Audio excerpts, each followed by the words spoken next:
మందికి థ్యాంక్స్ చెప్పాలండి. కానీ ఫస్ట్ ఆఫ్ ఆల్ నా గీతల రాజుకి, ఎందుకంటే నా లైఫ్లో జరిగిన బిగ్గెస్ట్ మిరాకిల్ ఏంట్రా అంటే గీతల రాజు గారు రఘు కుంచ గారిని తీసుకోవడం. సో ఎప్పుడైతే నేను తీసుకున్నామో ఈరోజు ఇక్కడ నిలబడ్డామంటే ఆయన ఈ సినిమా కోసం ఏం చేశారు అన్నది, ఆయన ఉన్నారు కాబట్టి నేను చెప్పట్లేదు, ఆయన ఏం చేశారు అన్నది మా టీంలో ప్రతి ఒక్కరికి తెలుసండి. ఎందుకంటే కాకినాడ నుంచి వచ్చి సో ఏదో నమ్మకాలతో నాతో పాటు వచ్చేసిన టీం అందరికీ ఈయన నిజంగానే అన్నయ్యగా నిలబడ్డారు. Thank you. నేను ఎవరిని తక్కువ చేయను, కానీ ఐ వాంట్ నేను సక్సెస్ మీట్లో చెప్దాం అనుకున్నా, కానీ ఇప్పుడు ఒక వ్యక్తి గురించి ఖచ్చితంగా చెప్పాలి. Sudheer please come sir. Sorry, ఒక్క మినిట్, ఈయన గురించి నేను చెప్పి తీరాలి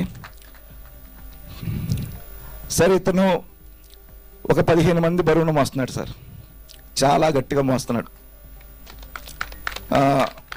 ఇతను మా సినిమాకి ఎడిటర్, పోస్టర్లు వచ్చాక బ్యానర్లకి ఇతనే చేస్తాడు, ఇంకేది పడితే అది చేస్తాడు సార్. నేను ఇప్పుడు చెప్పలేను.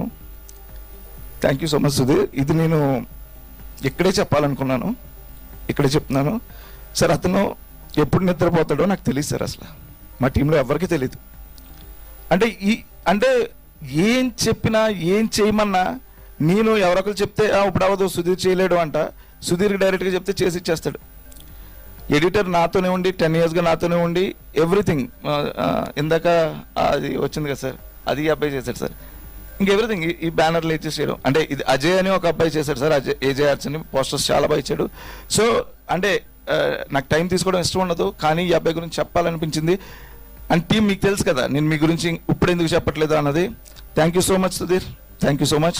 నీకు చాలా మంచి ఫ్యూచర్ ఉంటుంది. థ్యాంక్